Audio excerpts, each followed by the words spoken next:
नमस्कार दोस्तों, स्वागत है आप सभी का आपके अपने YouTube चैनल देव क्लासेस एजुकेशन पर। मैं हरदेव शंकर आप सभी का एक बार फिर से बहुत बहुत स्वागत करता हूं। जैसा कि आप सभी लोगों ने देखा होगा थंबनेल में जो मैंने लिंक लगा रखी थी, उसमें लिख रहा था कि आधुनिक भारत का इतिहास जो UP triple S C PET के एग्ज़ाम के लिए इम्पोर्टेंट है। तो ये सब प्रीवियस ईयर क्वेश्चन लेके चल रहे हैं। पी वाई क्यूज़ की सीरीज हम लेके चल रहे हैं। तो इस सीरीज में हम आपको पी वाई क्यूज़ कराएंगे। तो वो पी वाई क्यूज़ वही होंगे जो पिछले यूपी ट्रिपल एस सी की एग्ज़ाम्स में आए होंगे। तो पैट के एग्ज़ाम में तो आए नहीं होंगे क्योंकि ये 20 अगस्त को पहली बार हो रहा है। तो ये 20 अगस्त को पहली बार हो रहा है। तो जो हम यूपी ट्रिपल एस सी जो एग्ज़ाम हुए हैं, जैसे अधीनस्थ आयोग हुआ है, अपर अधीनस्थ आयोग हुआ है, कानून गो का हुआ है, और कंप्यूटर का हुआ है, और लेखपाल का हुआ है, राजस्व का हुआ है, उन सभी के जो यूपी ट्रिपल एस सी के थ्रू एग्ज़ाम हुए हैं, उनसे जो रिलेटेड क्वेश्चन है उनको हम यहाँ पर सीरीज में लेके चलेंगे। तो मैं आपको पहले ही बता देना चाहता हूँ, क्लास थोड़ी बड़ी हो सकती है क्योंकि पूरा जो आधुनिक भारत का इतिहास के भी जितने भी क्वेश्चन है 70 हो 50 हो, वो सभी क्वेश्चन हमने यहाँ पर आज लिए हैं। तो यहाँ क्वेश्चन लेने का बस एक पर्पज है कि ज़्यादा से ज़्यादा एक क्लास में जल्दी कवर हो जाए और आगे नेक्स्ट टॉपिक पर चला जाए। तो आज के टॉपिक में दो टॉपिक हैं एग्जाम में जो आधुनिक भारत के इतिहास से हैं। तो यह एक ब्रिटिश राज्य का अभ्युदय एवं प्रथम स्वतंत्रता संग्राम और ब्रिटिश राज्य का सामाजिक आर्थिक प्रभाव। तो स्टार्ट करने से पहले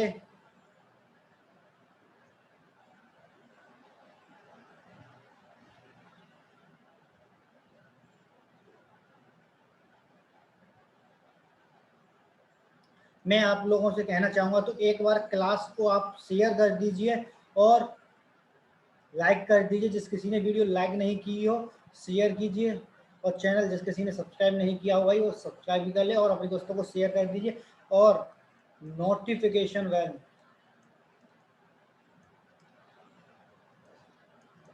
नोटिफिकेशन बेल जरूर दबा लीजिए जिससे कि आने वाले नोटिफिकेशन आपके पास सबसे पहले पहुंचे। तो चलते हैं। तो ब्रिटिश राज्य का अभ्युदय एवं प्रथम स्वतंत्रता संग्राम। तो प्रथम स्वतंत्रता संग्राम कब हुआ था ये आप सभी लोग बताएं।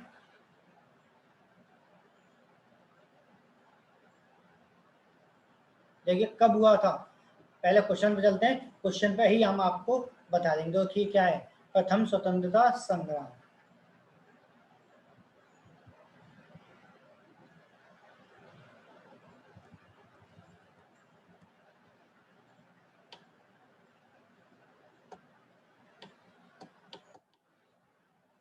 देखिए प्रथम स्वतंत्रता संग्राम ब्रिटिश राज्य का अभ्युदय एवं प्रथम स्वतंत्रता संग्राम। तो आप सभी लोग प्रथम स्वतंत्रता संग्राम के बारे में तो जानते ही होंगे। जो 1857 की जो विद्रोह शुरू हुआ था, ये जो है प्रथम स्वतंत्रता संग्राम कहलाया था। जो कब स्टार्ट हुआ था, 10 मई 1857 से प्रारंभ हुआ था।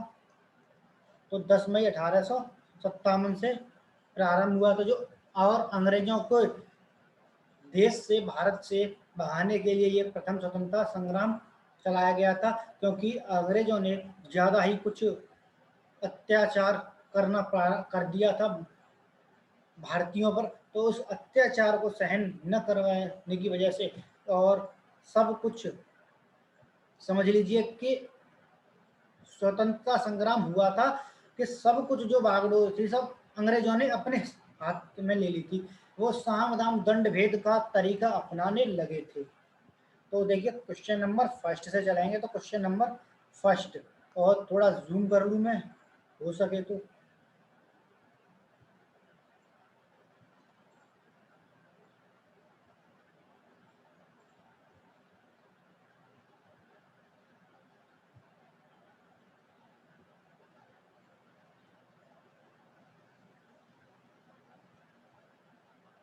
नहीं हो पाएगा, इतना ही ठीक है। तो देखिए क्वेश्चन नंबर फर्स्ट हमारा, तो क्वेश्चन नंबर हमारा फर्स्ट होगा, क्या कह रहा है क्वेश्चन नंबर फर्स्ट? तो क्वेश्चन नंबर फर्स्ट हमारा कह रहा है कि दक्षिण भारत के किस राजा ने 1741 में कोलाचेल की लड़ाई में डच ईस्ट इंडिया कंपनी को परास्त किया था? तो जो 1741 का कोलाचेल का जो लड़ाई हुई थी उसमें डच ईस्ट इंडिया कंपनी को पराजित किया था, वो किस राजा ने किया था? तो वीरा पांड्या, कट्टा बोम्मन, राजा राजा राज चोल और हैदर अली और मार्तंड वर्मा। तो किसने किया था ये बताना है हमको कि जो है किसने पराजित किया था। तो बताइए किसने पराजित किया था? हम आपको बता चुके हैं क्वेश्चन को पहले ही, तो किसने किया था बताया नहीं है तो एक बार देख लीजिए किसने किया था। तो ऑप्शन क्या होगा? तो ऑप्शन है ऑप्शन नंबर सी। क्या है? ऑप्शन नंबर सी है। तो सी क्या है? मार्तंड वर्मा। आप फर्स्ट सी लिख के भेज दीजिए कमेंट बॉक्स चैट बॉक्स में। तो क्या है? मार्तंड वर्मा। तो ये हमारा क्या हो गया? फर्स्ट का सी हमारा राइट आंसर हो गया। मैं आप लोगों को थोड़ा थोड़ा डिस्कशन बताता चलूंगा, तो देखते चलिए आप डिस्कशन को भी। देखिए कोलाचेल का युद्ध 1741 ईस्वी में राजा मार्तंड वर्मा तथा डच ईस्ट इंडिया कंपनी के मध्य हुआ था। तो 1741 ईस्वी में हुआ था। राजा मार्तंड और किसके? डच ईस्ट इंडिया कंपनी के मध्य हुआ था, जिसमें त्रावणकोर की सेना ने डच सेना को परास्त कर दिया था। Dutch east India company Bharat में 1605 ईस्वी में आई थी और डचों का भारत में अंतिम रूप से पतन 1759 ईस्वी में अंग्रेज एवं डचों के मध्य हुए वेदरा युद्ध में हुआ था। तो डचों का भारत में जो अंतिम रूप से पतन हुआ था वो 1759 ईस्वी में हुआ था। कब हुआ था? 1759 ईस्वी में हुआ था। और Dutch east India company Bharat में कब आई थी? वो आई थी 1605 ईस्वी में। कब आई थी? 1605 ईस्वी में आई थी। अब देखिए क्वेश्चन नंबर सेकंड। तो सेकंड क्वेश्चन क्या कह रहा है? देखिए क्वेश्चन नंबर हमारा सेकंड है। तो सेकंड क्वेश्चन बढ़ गया ज्यादा। तो सेकंड क्वेश्चन हमारा क्या कह रहा है? Second question, Vasco da Gama किस वर्ष कालीकट में उतरा था? तो किस वर्ष उतरा था? 1234 ईस्वी में, 1681, 1498 और 1394। तो किस वर्ष में उतरा था बताइए? चार ऑप्शन है, तो चार ऑप्शन में आपको बताना है। अब देखिए ऑप्शन क्या हो जाएगा इसका? Option number D. क्या हो गया? Option D is right answer. तो सेकंड का क्या हो गया? डी हो गया। देखिए अब सीरीज स्टार्ट करने का नया तरीका अपनाया गया है। मंडे, ट्यूसडे और वेडनेसडे ये हिस्ट्री होगी और थर्सडे, फ्राइडे और सैटरडे हिंदी होगी। तो हिंदी होगी कब? थर्सडे, फ्राइडे और सैटरडे। तो इन 6 दिन का शेड्यूल हमने बनाया है। 3-3 दिन इन टॉपिक्स को ले लेंगे। हिस्ट्री के बाद हम पॉलिटी ले लेंगे, ठीक है। हिंदी के बाद इकोनॉमिक्स ले लेंगे, इकोनॉमिक, ठीक है। तो ऐसे टॉपिक को कंप्लीट कर लेंगे। तो एक दिन में एक टॉपिक कंप्लीट कर दिया करेंगे, जिससे कि आपका जल्दी जल्दी सभी का कंप्लीट होता रहे। तो क्वेश्चन नंबर सेकंड का क्या हो गया? हमारा डी हो गया। देखिए मैं फालतू बात करता नहीं हूँ, सीधे मुद्दे पर रहता हूँ और फालतू बात मुझे आती नहीं है।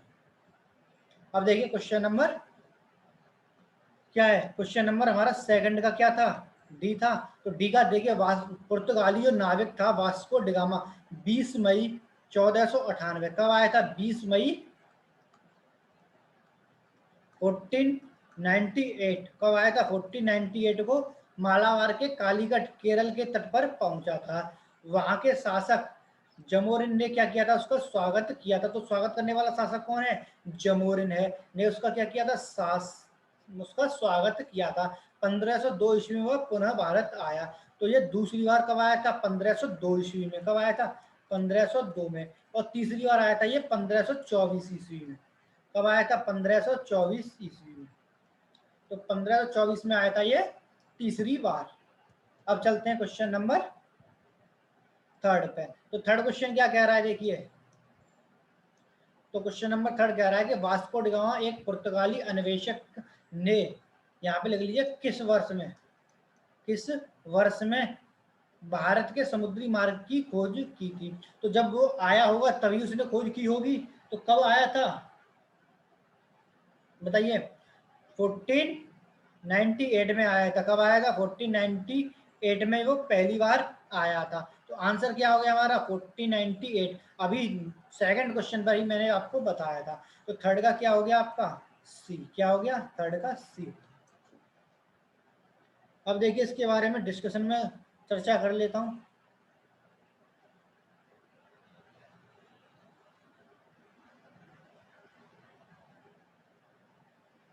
तो देखिए डिस्कशन पर चलते हैं। डिस्कशन मैंने आपको ऊपर ही बता दिया है। तो अब चलते हैं नेक्स्ट पे। तो नेक्स्ट में देखिए क्या है, क्वेश्चन नंबर 4। तो क्वेश्चन नंबर 4 कह रहा है कि जो प्लासी का युद्ध था वो कब लड़ा गया था। तो प्लासी का युद्ध कब लड़ा गया था? 1748 में, 1757 में, और कब लड़ा गया? 1748, 1757, 1764 और 1782 में। कब लड़ा गया था बताइए? तो देखिए ऑप्शन नंबर बी। तो कब लड़ा गया था ये? 23 जून, 23 जून 1757 को। कब? 1757 को लड़ा गया था। ठीक है। तो कब लड़ा गया था ये? 23 जून 1757 को लड़ा गया था। और किस किसके बीच लड़ा गया था? तो ये लड़ा गया था, युद्ध जो हुआ था दो लोगों के बीच हुआ था। तो ये लड़ा गया था अंग्रेज और नवाब कौन था? सिराज उद्दौला, सिराज उद्दौला, सिराज उद्दौला के बीच लड़ा गया था। तो इसमें कौन जीता था देखिए? तो सिराज उद्दौला जो था, नवाब सिराज उद्दौला, ये हार गया था। डच क्यों, इंग्लैंड जो थे अंग्रेजी जीत गए थे। ठीक है। तो देखिए देखिए प्लासी का युद्ध कब हुआ था? 23 जून 1757 ईस्वी को अंग्रेजों और बंगाल के नवाब सिराजुद्दौला के बीच हुआ था। और कहां पर हुआ था? प्लासी नामक स्थान पर हुआ था। कहां पर? प्लासी नामक स्थान पर। इस युद्ध में नवाब सिराजुद्दौला पराजित हुआ और अंग्रेजों द्वारा मीर जाफर को बंगाल का नवाब बना दिया। किसको बना दिया? मीर जाफर को बंगाल का नवाब बना दिया गया था। इस युद्ध में अंग्रेजों की ओर से सेनापति कौन था? रॉबर्ट क्लाइव था। कौन था? Robert Clive. तो रॉबर्ट क्लाइव जो था अंग्रेजों की तरफ से सेनापति था। अब देखिए क्वेश्चन नंबर 5। तो क्वेश्चन नंबर हमारा 5 क्या कह रहा है? प्लासी की लड़ाई अंग्रेजों और किसके बीच हुई थी? अभी अभी मैंने आपको बताया किस किसके बीच हुई थी। सिराजुद्दौला, हबीबुल्लाह खान, उस्मान अली खान, मीर मोहम्मद यूसुफ खान। तो किसके बीच हुई थी? तो ये किसके बीच हुई थी? अभी बताया था सिराजुद्दौला के बीच हुई थी। किसके बीच हुई थी? सिराजुद्दौला के बीच हुई थी। तो 5 का क्या हो गया आपका आंसर? ए हो गया। ठीक है। तो 5 का हो गया ए। अब देखिए 6। अब देखिए 6 क्वेश्चन क्या कह रहा है। तो 6 क्वेश्चन कह रहा है कि इनमें से किस लड़ाई में अंग्रेजों ने बंगाल के नवाब सिराजुद्दौला को हराया था? अभी अभी मैंने बताया है। तो नंबर 1 ऑप्शन 1757 का प्लासी का युद्ध, 1760 का वांडीवास की लड़ाई, और 1761 पानीपत की तीसरी लड़ाई, 1764 बक्सर की लड़ाई। तो कब? तो अभी अभी मैंने आपको बताया था। ऑप्शन आपको पता ही है। ऑप्शन है आपका ऑप्शन नंबर ए। क्या है option number A? Is right answer. तो 1757 का जो प्लासी का युद्ध हुआ था, इसमें नवाब सिराज उद्दौला को हरा दिया गया था। अब चलते हैं। तो सिक्स का क्या हो गया? सिक्स का ए हो गया। सिक्स का ए हो गया। तो देखिए सेवेंथ क्वेश्चन। तो सेवेंथ क्वेश्चन कह रहा है कि सेवेंथ क्वेश्चन क्या कह रहा है, बक्सर के युद्ध के बाद ईस्ट इंडिया कंपनी मुगल सम्राट को प्रतिवर्ष कितने का भुगतान करने के लिए सहमत हुई। जो बक्सर का युद्ध हुआ था, तो बक्सर का युद्ध कब हुआ था बताइए। तो बक्सर का युद्ध कब हुआ था बताना है आप लोगों को। नहीं पता, चलो मैं बताता हूँ। तो ये हुआ था 12 अगस्त को। कब हुआ था? 12 अगस्त 1765 को। कब हुआ था? 12 अगस्त 1765 को हुआ था। तो उसमें जो भुगतान के लिए सहमति कितने की हुई थी ये बताना था। तो सहमति कितने की हुई थी? 82 लाख रुपए की, 26 लाख रुपए की, या 68 लाख रुपए की, या 44 लाख रुपए की। तो कितने रुपए की हुई थी सहमति? तो सहमति हुई थी आपकी 26 लाख रुपए की। तो क्या हो गया आंसर? 26 लाख रुपए हो गया। तो 7 का क्या हो गया? बी। तो 7 का आंसर हो गया आपका बी। अब देखिए डिस्कशन। तो देखिए बक्सर का युद्ध 12 अगस्त कब हुआ था? 1765 ईस्वी में। क्लाइव के मुगल बादशाह शाह आलम द्वितीय और इलाहाबाद की प्रथम संधि की शर्तें इस प्रकार हुई थी। तो क्लाइव ने कब किया था? क्लाइव ने मुगल बादशाह शाह अली द्वितीय से किया था। और इलाहाबाद की प्रथम संधि की शर्तें किस प्रकार थी? देखिए इस प्रकार शर्तें थी। तो देखिए 4 शर्तें थी। तो पहली शर्त क्या थी? तो देखिए पहली शर्त थी, क्या थी पहली शर्त? मुगल बादशाह ने बंगाल, बिहार, उड़ीसा की दीवानी कंपनी को सौंप दी। जो मुगल बादशाह था उसने क्या किया था? कौन था? शाह आलम द्वितीय ने क्या किया था? मुगल शाह जो बादशाह था उसने बंगाल, बिहार, उड़ीसा की जो दीवानी थी वो कंपनी को सौंप दी थी। ये पहली उसकी क्या हुई थी? शर्त रखी गई थी। और दूसरी क्या थी? दूसरी थी कंपनी ने अवध के नवाब से कड़ा और मानेकपुर छीनकर मुगल सम्राट को दे दिया था। तो नवाब से कड़ा और मानेक को छीनकर क्या दे दिया था? मानेकपुर जो छीनकर मुगल सम्राट को दे दिया था। अब देखिए थर्ड। तो थर्ड थी कंपनी के मुगल बादशाह को, कंपनी ने मुगल बादशाह को 26 लाख रुपए देने की स्वीकार किया था। कंपनी ने मुगल बादशाह को 26 लाख रुपए देने का क्या किया था? स्वीकार किया था। नंबर 4 है नजमुद्दौला को बंगाल का नवाब स्वीकार कर लिया था। तो नजमुद्दौला जो था उसको बंगाल का नवाब स्वीकार कर लिया गया था। अब देखिए क्वेश्चन नंबर 8। तो क्वेश्चन नंबर 8 कह रहा है कि बक्सर का युद्ध के नवाब ने इलाहाबाद और कड़ा मुगल सम्राट को सौंप दिया, जो ब्रिटिश सैनिकों के संरक्षण के अंतर्गत आता है। तो कौन सा आता है? बनारस, बहावलपुर और भोपाल, और कौन सा है? अवध। तो कौन सा आता है? तो अभी मैंने बताया हुआ था अभी आप लोगों को, तो आता है वो अवध। तो किस, तो क्या है? अवध। आंसर हो गया आपका डी। तो 8 का क्या हो गया? डी हो गया। 8 का डी हो गया। अब देखिए क्वेश्चन नंबर 9। तो क्वेश्चन नंबर 9 हमारा क्या कह रहा है? वर्ष, किस वर्ष में ईस्ट इंडिया कंपनी के जहाजों ने सूरत के पास स्थित स्वाली एस्चुअरी में पुर्तगालों को पराजित किया था? तो 1609 में किया था, 1610, 1612, 1618। कब किया था भाई? किस वर्ष में ईस्ट इंडिया कंपनी के जहाजों ने सूरत के पास स्थित स्वाली एस्चुअरी में पुर्तगालों को पराजित किया था? तो देखिए कब किया था? 1612 ईस्वी में किया था। तो 9 का क्या हो गया आपका? सी हो गया।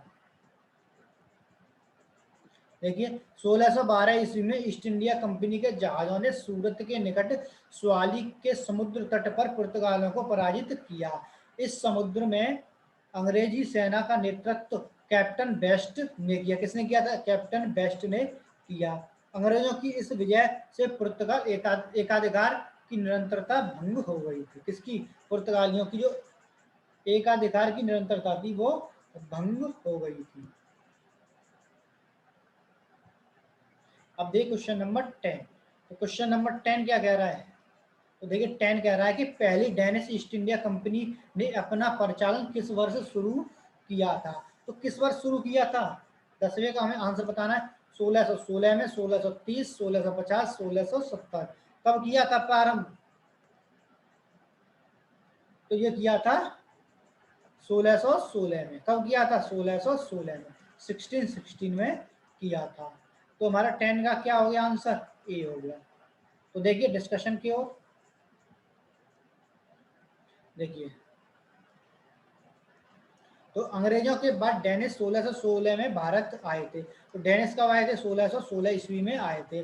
1616 ईस्वी में इन्होंने डेनिश ईस्ट इंडिया कंपनी की स्थापना की। 18वीं शताब्दी के अंत तक ये अपनी सभी फैक्ट्रियों को अंग्रेजों के हाथों बेचकर भारत से चले गए। तो 18वीं शताब्दी के अंत तक मतलब 1899 होने को कंप्लीट थी 1900 तक। 1900 तक मतलब 1900 से पहले 18वीं शताब्दी का होगी यहाँ पे। अभी कौन चल रही है? 21वीं चल रही शताब्दी। तो भारत से चले गए थे। अब देखिए क्वेश्चन नंबर 11। तो 11 कह रहा है कि श्रीरंगपट्टम का ऐतिहासिक शहर जिसे टीपू सुल्तान और उसके पिता हैदर अली की कब्रों का घर माना जाता है, वह निम्नलिखित किस शहर से 15 किलोमीटर दूर पर स्थित है? तो नंबर 1 बेंगलुरु, मंगलूर, मैसूर और देखिए बेलगाम। तो कौन सा है? 4 ऑप्शन है, बेंगलुरु, बंगलूर, मंगलूर, मैसूर और बेलग्राम। तो हमारा क्वेश्चन है 11। 11 का क्या हो जाएगा हमारा आंसर? तो 11 का हो जाएगा सी। क्या हो जाएगा? मैसूर। क्या हो जाएगा? मैसूर। तो क्या हो गया हमारा आंसर? किसका है ये? 11 का सी। अब देखिए क्वेश्चन नंबर सी का 11 का डिस्कशन। तो कर्नाटक के ऐतिहासिक शहर श्रीरंगपट्टम मैसूर से लगभग 15 किलोमीटर की दूरी पर स्थित है। यहाँ पर हैदर अली और उसके पुत्र टीपू सुल्तान का शासन था और यहीं पे क्या इसकी कब्र भी है। अब देखिए क्वेश्चन नंबर 12। तो 12 क्या कह रहा है? ब्रिटिश शासन को भारत से उखाड़ फेंकने के लिए इनमें से किस फ्रांसीसी की मदद मांगी थी? तो हैदर अली, संभाजी, टीपू सुल्तान और शिवाजी। तो किसकी मदद मांगी थी? अभी आपने देखा था कि इस क्वेश्चन से पहले टीपू सुल्तान का जिक्र आया था। तो जिक्र आया था तो वही इसका क्या हो गया? राइट आंसर हो गया। तो 12 का क्या हो गया? बी।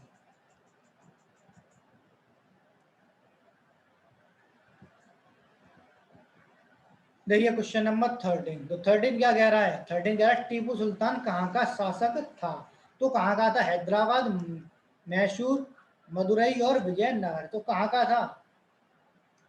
तो अभी आप लोगों ने पढ़ाई है। तो ये था मैसूर का। कहाँ का था? मैसूर का। तो 13 का क्या हो गया आपका? सी। तो 13 का हो गया आंसर सी।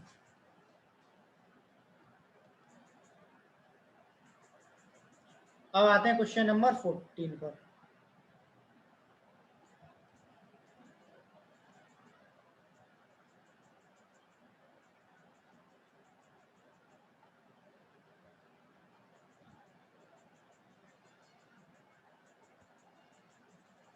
देखिए इसका डिस्कशन देख लीजिए एक बार, ये भी इम्पोर्टेंट ही है। इसमें बहुत सारे फैक्ट्स आपको मिल जाएंगे।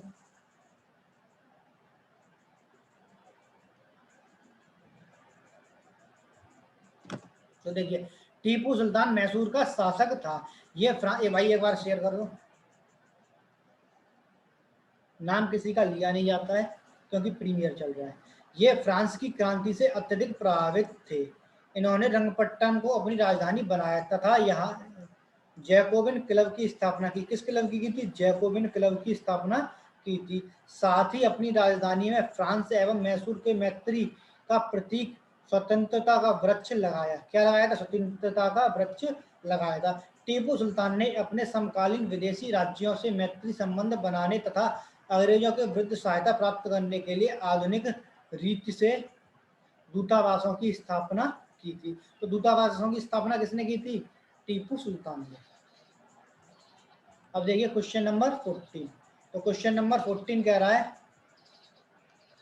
सेरिंगपट्टनम की लड़ाई में अंग्रेजों ने किसे पराजित किया था? तो किसे पराजित किया था? 14 का आंसर बताना है आपको। हैदर अली, पेशवा माधवराव, पेशवा बाजीराव फर्स्ट और टीपू सुल्तान, अभी आप लोगों ने अभी अभी देखा ही है, तो टीपू सुल्तान की बात चल रही, तो टीपू सुल्तान को किया होगा, तो क्या हो गया 14 का सी, तो 14 का क्या हो गया आपका सी हो गया, तो आंसर हो गया हमारा टीपू सुल्तान।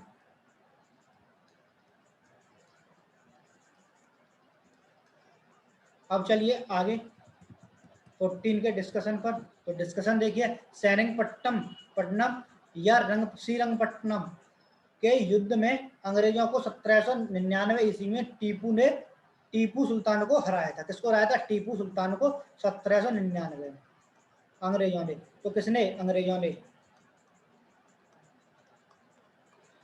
ठीक है। इस चतुर्थ आलम मैसूर युद्ध में टीपू सुल्तान पूर्णतः पराजित हुआ एवं मैसूर पर ईस्ट इंडिया कंपनी का अधिकार हो गया। तो मैसूर पर किसका हो गया था? ईस्ट इंडिया कंपनी का अधिकार हो गया था। अब देखिए 15 क्वेश्चन। तो 15 क्वेश्चन क्या कह रहा है? किस वर्ष में ईस्ट इंडिया कंपनी ने रणजीत सिंह के साथ अमृतसर की पहली संधि पर हस्ताक्षर किए थे? तो किस वर्ष किए थे? 1800 में, 1806, 1805, 1809। तो किस में वर्ष किए थे? तो ये किए थे 1809 ईस्वी में। कब किए थे? 1809 ईस्वी में किए थे। अब देखिए इसके बारे में बताता हूं। तो 15 का क्या हो गया आपका? डी हो गया।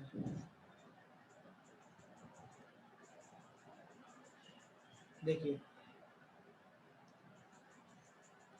तो ईस्ट इंडिया कंपनी तथा रणजीत सिंह के मध्य 1809, कब? 1809 में अमृतसर की प्रथम संधि हुई। कौन सी हुई थी? अमृतसर की प्रथम संधि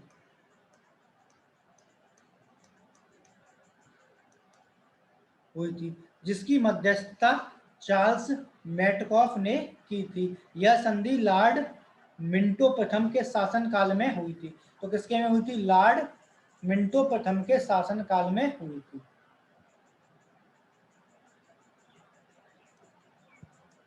तो देखिए क्वेश्चन नंबर 16, 15 क्वेश्चन कंप्लीट हो चुके हैं, तो 16वें पे चलेंगे। तो क्या है?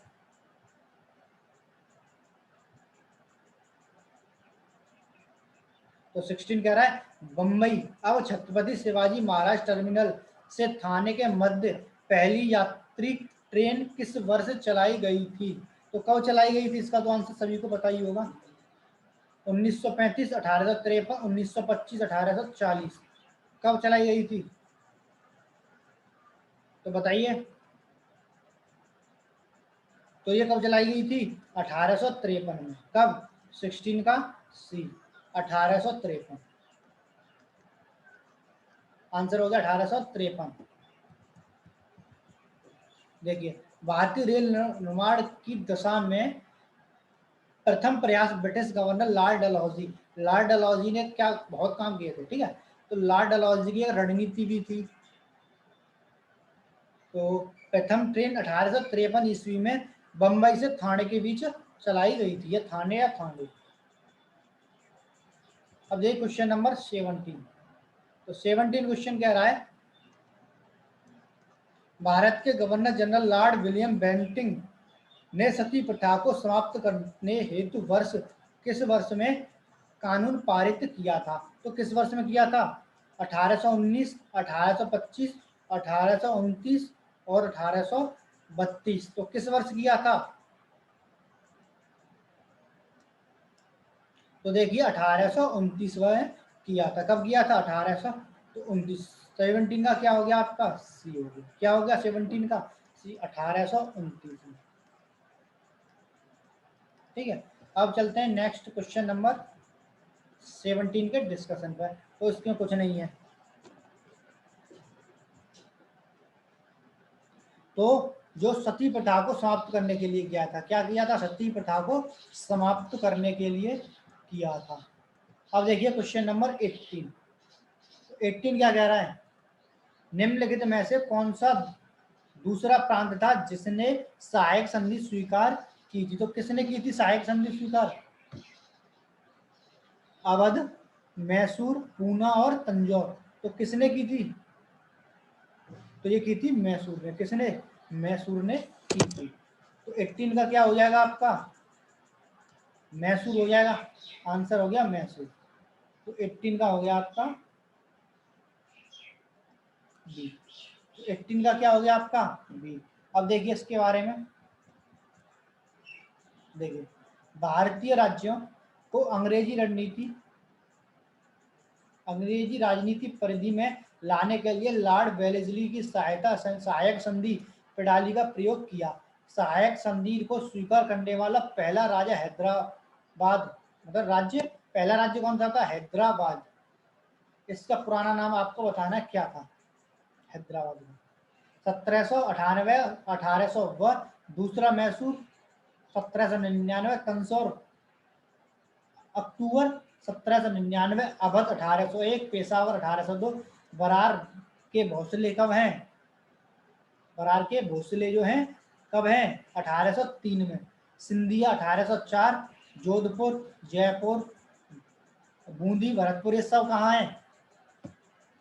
लॉर्ड वेलेस्ली की सहायक संधि का इसमें प्रयोग किया गया था। अब देखिए क्वेश्चन नंबर 19। तो 19 क्या कह रहा है? तो सिविल सेवा किसके शासनकाल में प्रारंभ हुई थी? जो सिविल सेवा है वो किसके शासनकाल में प्रारंभ हुई?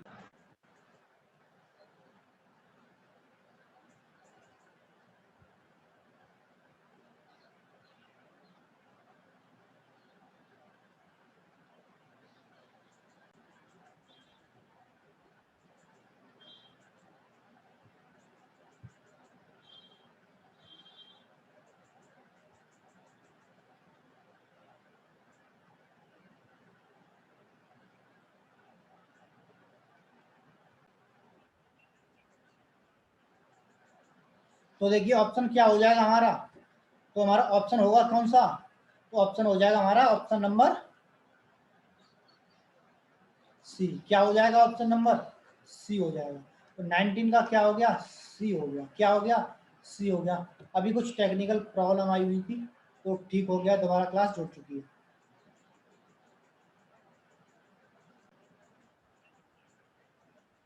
तो देखिए नेक्स्ट क्वेश्चन, क्वेश्चन नंबर आएगा आपका 19 का ही, 19 है क्वेश्चन। तो 19 का हम पहले डिस्कशन देख लेते हैं, बहुत बड़ा डिस्कशन है वैसे तो देखिए,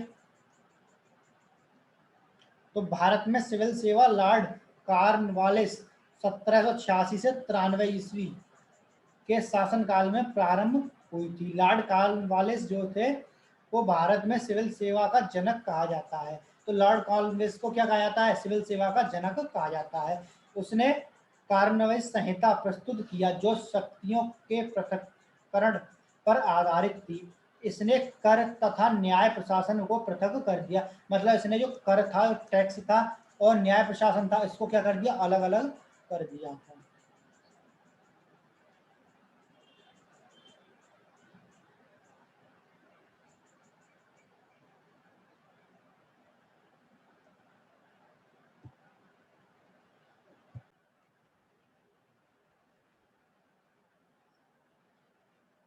तो देखिए आगे चलते हैं इसी में। तो कॉर्नवालिस ने पुलिस, कर तथा व्यापार क्षेत्र में अनेक सुधार किए। प्रशासन में कार्यकुशलता के लिए उसने अधिकारियों के घूस, उपहार तथा निजी व्यापार पर पूर्णतः प्रतिबंध लगा दिया। मतलब घूस लेता था और उपहार लेता था, जो निजी व्यापार पर क्या कर दिया था? पूर्णतः प्रतिबंध लगा दिया था। इसके द्वारा शुरू की गई प्रशासनिक व्यवस्था 1858 ईस्वी तक चली थी। कब तक चली थी? 1858 ईस्वी तक चली थी। अब देखिए क्वेश्चन नंबर 20। तो 20 कह रहा है ब्रिटिश साम्राज्य का अवध में विलय हुआ। कब हुआ था?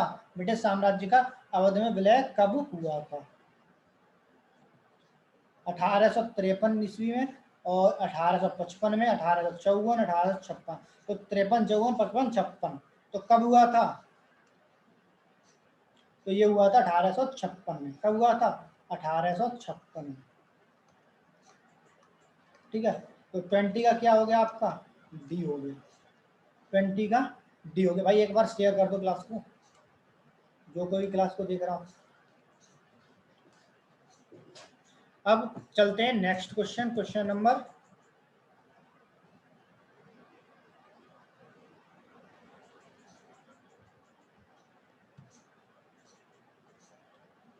20 के डिस्कशन पे। तो 20 का डिस्कशन हमारा क्या कह रहा है ये देखिए।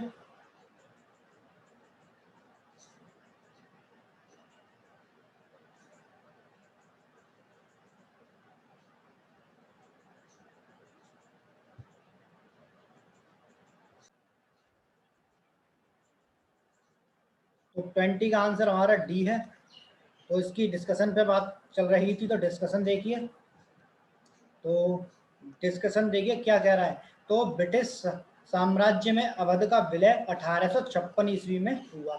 लॉर्ड डलहौजी ने आउट्रम की रिपोर्ट के आधार पर कुशासन का आरोप लगाकर अवध को ब्रिटिश राज्य में मिला लिया था।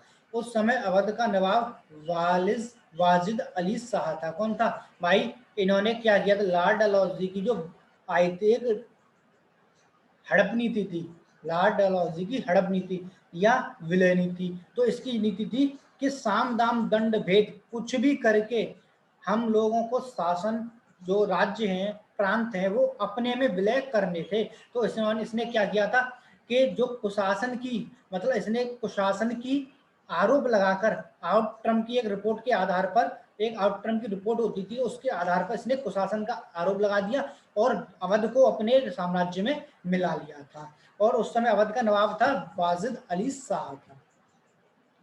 अब देखिए क्वेश्चन नंबर 21। तो 21 क्या कह रहा है? 21 कह रहा है कि लॉर्ड डलहौजी को अवध के कब्जे में कब लिया। अभी देखिए, अभी ऊपर हुआ है क्वेश्चन में यही। तो देखिए कब हुआ है, 54, 56, 58 या 57। तो देखिए कब हुआ था, अभी मैंने अभी आपको बताया था। तो 1856 में। कब? 1856 में। तो हमारा हो गया 21 का बी, 21 का बी हो गया।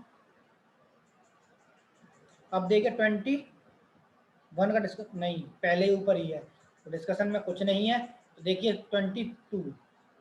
तो 22 कह रहा है जनवरी 1858 में लॉर्ड कैनिंग के चले जा गए, मतलब चले गए, खाली जगह चले गए, और दिल्ली डिवीजन को छोड़कर उत्तरी पश्चिम प्रांत का गठन किया। दिल्ली डिवीजन को छोड़कर उत्तरी पश्चिमी प्रांत का गठन किया। तो ये किसने किया, मतलब कहाँ पर किया गया था, कहाँ चले गए थे? तो अहमदाबाद। तो अहमदाबाद भाई बहुत, तो ये अहमदाबाद, भुवनेश्वर, इलाहाबाद या कामनपुर। तो कहाँ चले गए थे भाई? तो फेमस क्या है? प्रयागराज। तो प्रयागराज चले गए थे। प्रयागराज ही पड़ता है ना वेस्ट में। तो प्रयागराज या इलाहाबाद, ठीक है। तो देखिए इसके बारे में। तो देखिए जनवरी 1858 में लॉर्ड कैनिंग इलाहाबाद चले गए। दिल्ली के डिवीजन को छोड़कर उत्तरी पश्चिमी प्रांत का गठन किया। 1857 के विद्रोह के समय लॉर्ड कैनिंग ही भारत का गवर्नर जनरल था। तो जो 1857 की प्रथम स्वतंत्रता संग्राम हुआ था, क्रांति हुई थी, उसका उस टाइम जो था गवर्नर जनरल लॉर्ड कैनिंग ही था। कौन था? Lord Canning. Lord Canning, Canning, ठीक है। अब चलिए क्वेश्चन नंबर 23 पे। तो 23 कह रहा है, देखिए 23 क्या कह रहा है। 23 कह रहा है कि भारत में किस गवर्नर जनरल को स्थानीय स्वशासन का पिता कहा जाता है? तो किसको कहा जाता है? स्थानीय स्वशासन का।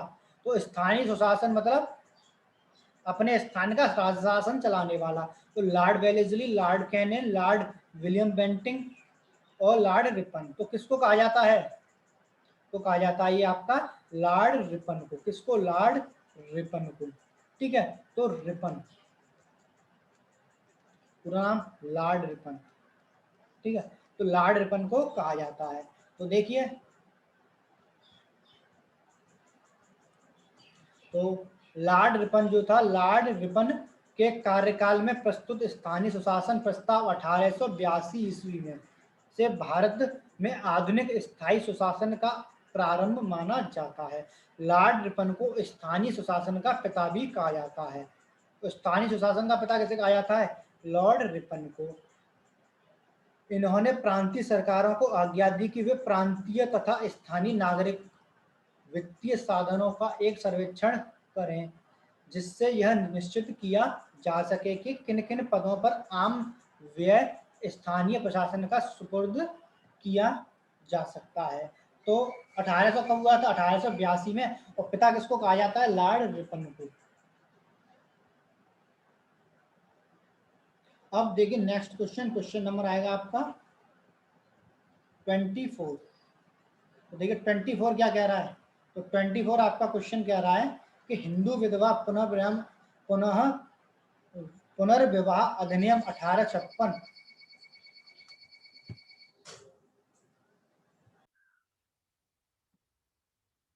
तो देखिए क्वेश्चन कह रहा है हमारा, हिंदू पुनर्विवाह अधिनियम 1856, जिसे क्या कहते हैं? 1857 भी कहा जाता है, 26 जुलाई 1856 को लागू हुआ, जिसे लॉर्ड किसके द्वारा पराजित किया गया था? हार्डिंग, ऑकलैंड और कौन है? मेटकॉफ और कैनिंग। तो किसके द्वारा इनको पराजित किया गया था? तो हमें आपको ऑप्शन बताना है, बताइए क्या होगा आंसर। तो क्या होगा? तो आंसर होगा मेटकॉफ। क्या हो जाएगा 24 का? तो 24 का हो गया डी। तो क्या हो गया 24 का? D answer is right answer. तो क्या हो गया? D answer is right answer हो जाएगा। अब देखिए इसके बारे में आपसे चर्चा कर लेते हैं। तो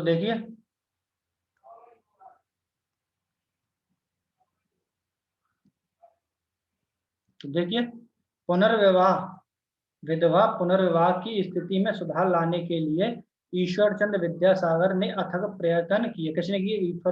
ईश्वर चंद्र विद्यासागर ने।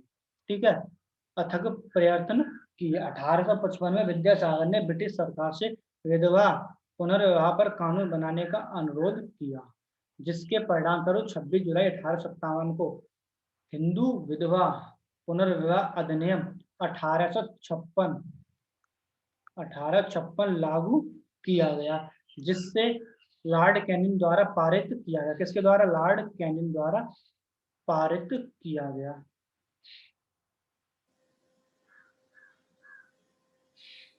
भाई ऑप्शन थोड़ा गलत कर गए हम। तो ऑप्शन क्या है हमारा? तो ऑप्शन सी है, मेटकॉफ नहीं है। 24 का हमारा थोड़ा मिस्टेक हो जाती है, थोड़ा भी सिस्टम बंद हो गया था, पूरा इन्वर्टर वगैरह बैठ गया था, तो उस वजह से उसमें ध्यान था। तो क्या हो जाएगा? सी हो जाएगा। क्या हो जाएगा? सी। तो कैनिन होगा इसका आंसर। क्या होगा? कैनिन। क्या होगा? Canning, Lord Canning. कैनिन।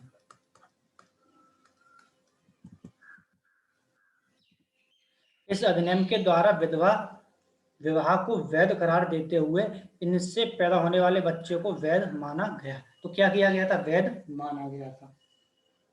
अब देखिए 25। तो 25 क्या कह रहा है? बंगाल का विभाजन 1905 ब्रिटिश वायसराय द्वारा किया गया। तो वो वायसराय थे, कौन थे? तो वायसराय का नाम बताना है, क्या नाम था वायसराय का? तो मिंटो, कर्जन, इरविन या चेम्स फोर्ड।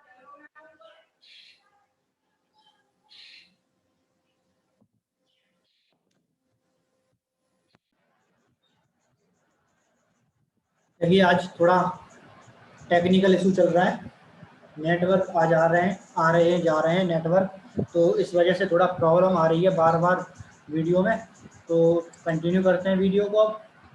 अब कोई प्रॉब्लम नहीं आएगी जहाँ तक है, पूरा एक बार कवरेज को ठीक किया गया है।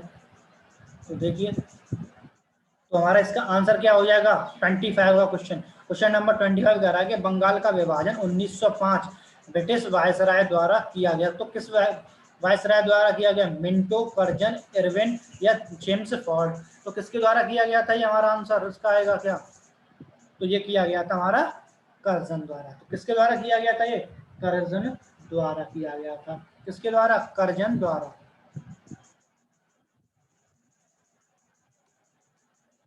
तो देखिए इसके बारे में, तो बंगाल का विभाजन 1905 में ब्रिटिश वायसराय लॉर्ड कर्जन द्वारा भारतीय राष्ट्रवाद पर किए गए प्रच्छन्न प्रहार था। एक क्या था? प्रच्छन्न प्रहार था। तो अंग्रेज सरकार ने बंगाल विभाजन के कारण इसके बड़े प्रांत होने से जो प्रशासन में आने वाली असुविधा बताई थी। 20 जुलाई 1905 को बंगाल विभाजन का निर्णय की घोषणा हुई। 16 अक्टूबर 1905 को यह योजना प्रभावी हुई। ये योजना जो है 16 अक्टूबर को क्या हुई थी? प्रभावी हुई थी। और 16 अक्टूबर 1905 को पूरे समूचे पूरे बंगाल में शोक दिवस के रूप में मनाया गया। लोगों ने उपवास रखा, वंदे मातरम का गीत गाया और एक दूसरे को राखी बांधी। तो समूचे जो बंगाल में 16 अक्टूबर 1905 को क्या शोक दिवस मनाया गया और 16 अक्टूबर को मनाया जाता है और वंदे मातरम का गीत गाया गया और एक दूसरे को राखी बांधी गई। अब देखिए क्वेश्चन नंबर 26। तो देखिए 26 क्या कह रहा है? तो किसमें ब्रिटिश सरकार ने भारत में सरकार की संरचना में कुछ सुधारों की घोषणा की जिन्हें पार्लियामेंटो सुधार के रूप में जाना जाता है? तो उसका आंसर क्या होगा? 1903, 1909, 1939 या 1912। तो क्या होगा इसका आंसर हमारा क्वेश्चन नंबर 26 का? तो 26 का क्या हो जाएगा हमारा आंसर? तो हो जाएगा बी, 1909। तो क्या होगा 26 का? बी हो गया 1909, मतलब 1909, 1909।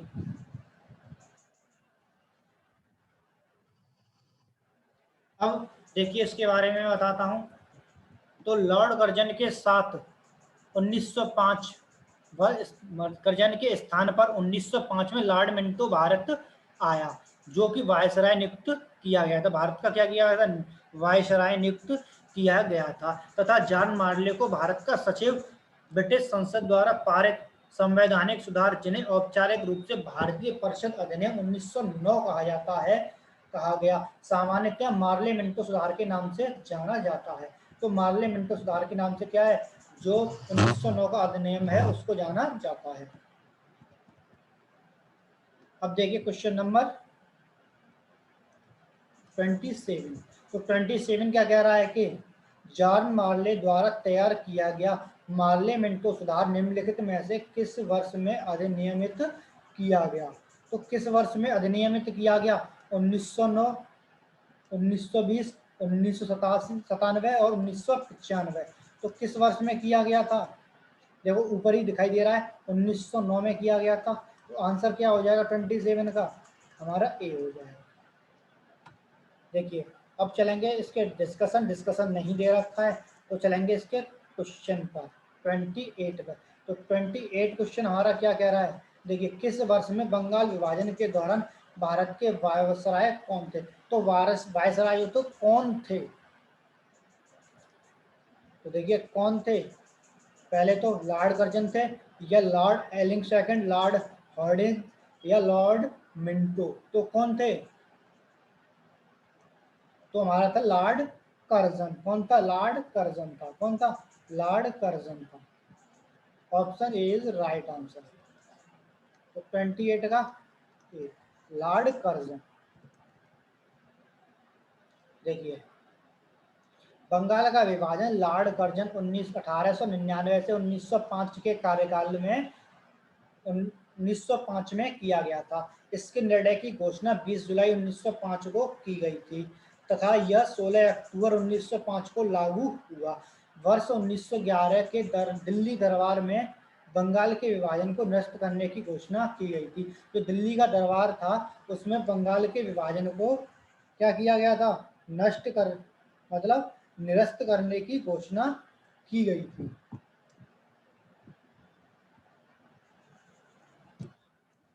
अब देखिए 29। तो 29 क्वेश्चन क्या कह रहा है हमारा? तो 29 किसने बंगाल में स्थायी उपनिवेशक के रूप में शुरुआत की थी? तो किसने की थी? Lord Curzon, Lord Dalhousie, Lord Cornwallis ने या विलियम बेंटिक ने? तो किसने की थी? तो ये किसने की थी? बंगाल में स्थायी उपनिवेश की शुरुआत ये की थी लॉर्ड कॉर्नवालिस ने। किसने की थी? लॉर्ड कॉर्नवालिस ने। तो 29 का क्या हो गया? डी हो गया। क्या हो गया? डी। तो देखिए, तो स्थायी उपनिवेश तथा स्थायी बंदोबस्त को लॉर्ड कॉर्नवालिस ने प्रारंभ किया। यह भूकर व्यवस्था 1793 ईस्वी में स्थायी कर दी गई। इस व्यवस्था में जमीन का मालिकाना हक जमीनों को प्रदान किया गया। तो मतलब मालिकाना हक जो था वह जमींदारों को प्रदान किया गया था। और देखिए क्वेश्चन नंबर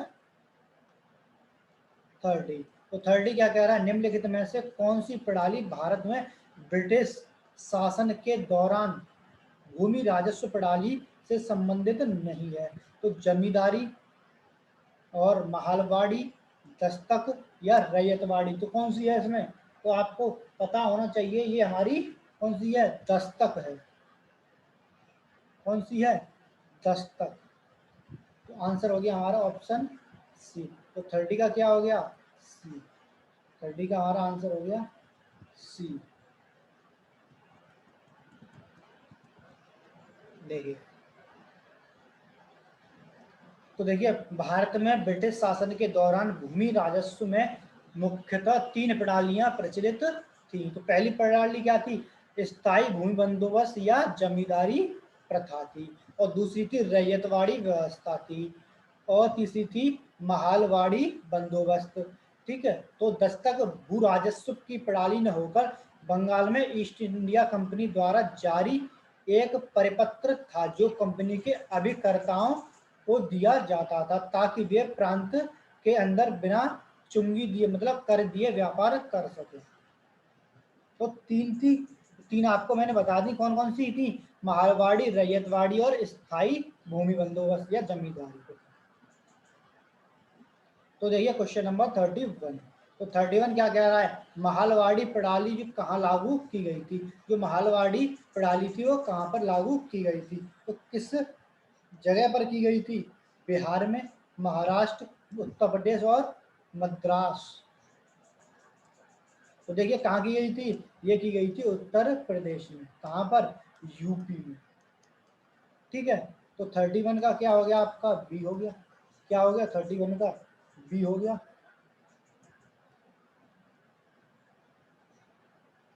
देखिए,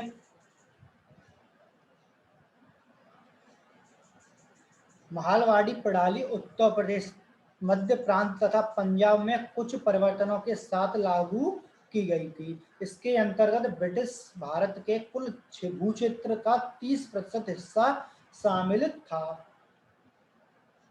इसमें भू राजस्व व्यवस्था कृषक के स्थान पर प्रत्येक ग्राम या महल के साथ स्थापित की जाती थी। किसके साथ? प्रत्येक ग्राम या महल के साथ। ठीक है। अब देखिए क्वेश्चन नंबर 32। तो 32 क्या कह रहा है? तो 32 कह रहा है लॉर्ड डलहौजी की विलय नीति का प्रथम शिकार निम्न में से कौन हुआ? तो कौन हुआ था? झांसी, करौली, सतारा या संबलपुर? तो कौन हुआ था? तो हुआ था ये सतारा। कौन हुआ था? सतारा। ऑप्शन है बी। तो 32 का है बी, सतारा। तो 32 का बी हो गया, सतारा। देखिए इसका डिस्कशन।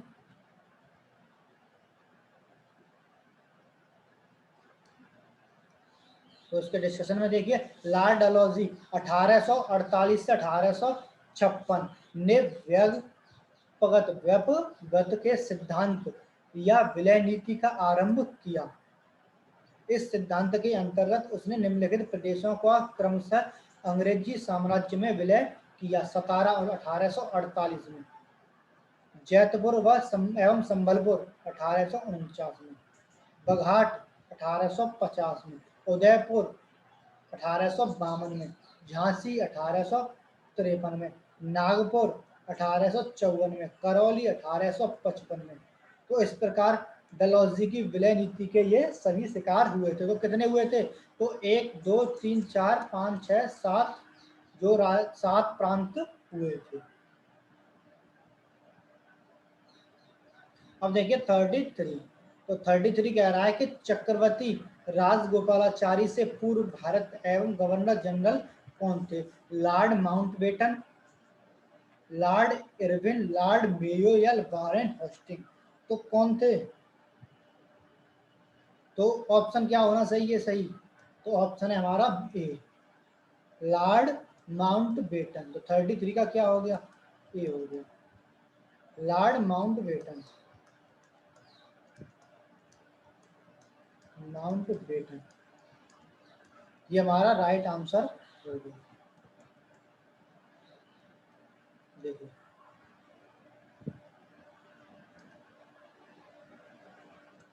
देखिए मार्च 1947 में लॉर्ड माउंटबेटन ने भारत के गवर्नर जनरल पद की शपथ ग्रहण किया। उन्हें सत्ता के हस्तांतरण के साथ यथासंभव भारत को संयुक्त विशेष हिदायत के साथ भेजा गया। स्वतंत्र भारत के प्रथम भारतीय एवं अंतिम गवर्नर जनरल कौन थे? राजगोपालाचारी, चक्रवर्ती राजगोपालाचारी थे। कौन थे? चक्रवर्ती, मिथुन चक्रवर्ती नहीं, चक्रवर्ती राजगोपालाचारी।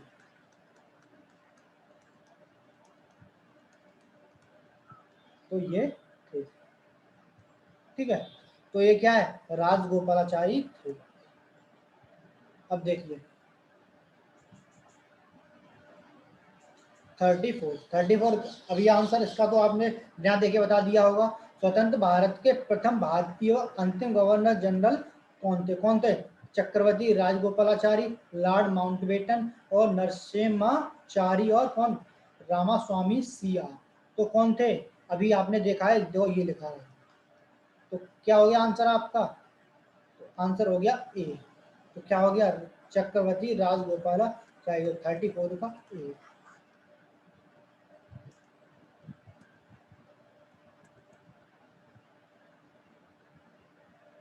देखिए 35, तो 35 क्वेश्चन क्या कह रहा है?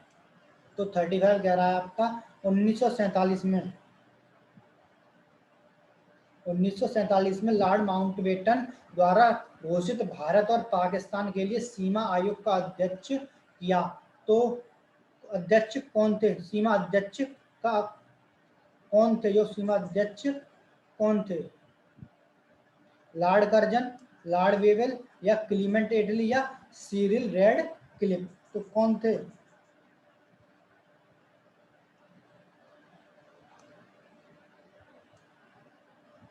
तो क्या है?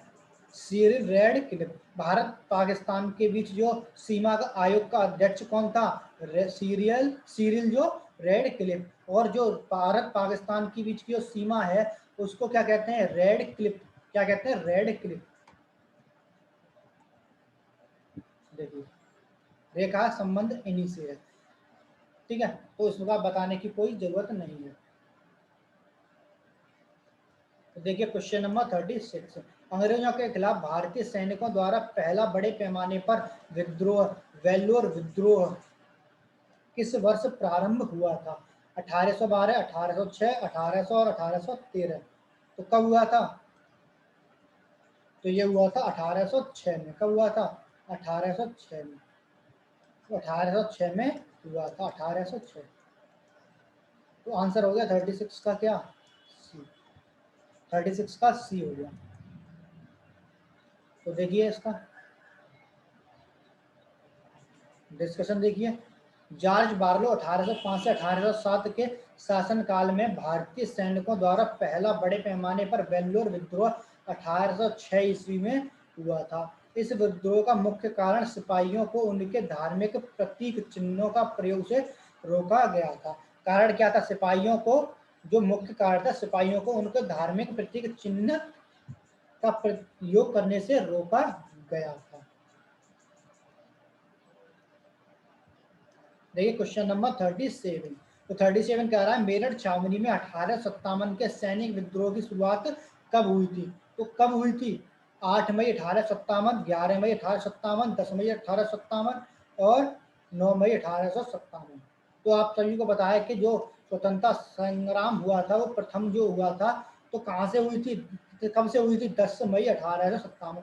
अगर आप लोग पहली वीडियो मतलब इस वीडियो के शुरुआत से जुड़ रहे हैं तो आपको आंसर पता होता है। तो क्या हो गया 37 का हमारा सी।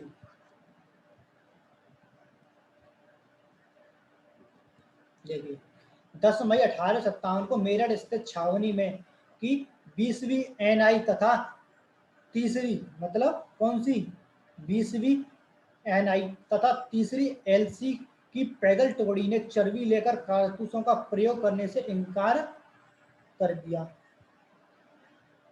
मतलब इनकार करते हुए विद्रोह कर दिया था। यह भारतीय स्वतंत्रता आंदोलन का प्रथम सशस्त्र विद्रोह था। तो कौन सा था यह प्रथम सशस्त्र विद्रोह। अब देखिए 38 क्या है, 1857 के सिपाही विद्रोह में सिपाहियों को किस कंपनी द्वारा बनाए गए कारतूसों पर आपत्ति थी। तो किस कारतूसों पर आपत्ति थी, एटकिंस, एनफील्ड, विचेस्टर या रेमिंगटन। तो किस पर थी, तो थी ये आपकी एनफील्ड पर। किस पर, एनफील्ड पर। किस पर थी, एनफील्ड पर। तो 38 का क्या हो गया आपका बी हो गया, एनफील्ड।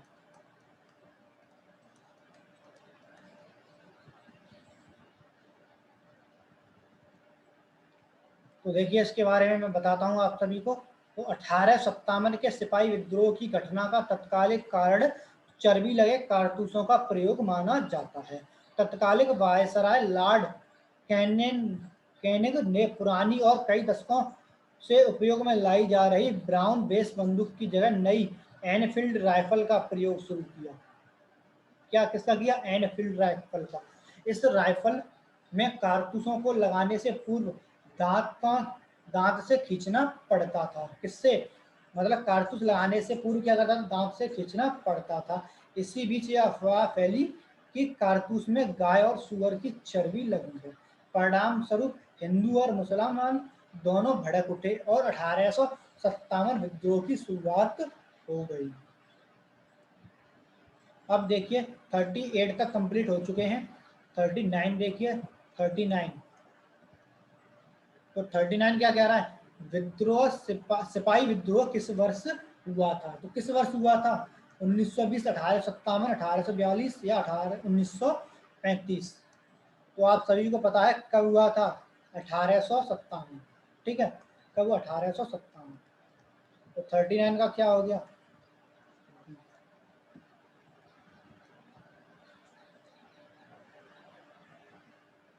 देखिए 1857 के विद्रोह का प्रथम भारतीय स्वतंत्रता संग्राम के नाम से जाना जाता है। इसे सिपाही विद्रोह या सैनिक विद्रोह के नाम से भी जाना जाता है। यह एक सशस्त्र विद्रोह था। विद्रोह के का अंत भारत में ईस्ट इंडिया कंपनी के शासन की समाप्ति था। पूरे भारत पर ब्रिटिश ताई के प्रत्यक्ष शासन के आरंभ के साथ हुआ था। तो अंत के लिए हुआ था, सिपाही विद्रोह के नाम से इसको जाना जाता है।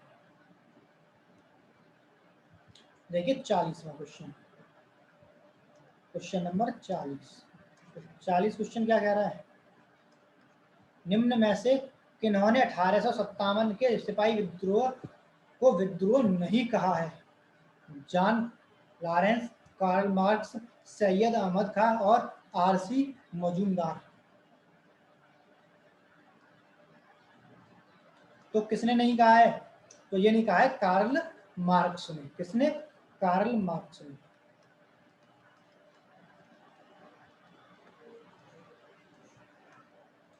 इन्होंने नहीं कहा है। तो 40 का क्या हो गया आपका आंसर, बी हो गया। अब देखिए इसके बाद इसका डिस्कशन कुछ ज्यादा ही बड़ा है इसका। इसके जो इसके बारे में लिखा हुआ है बहुत ज्यादा।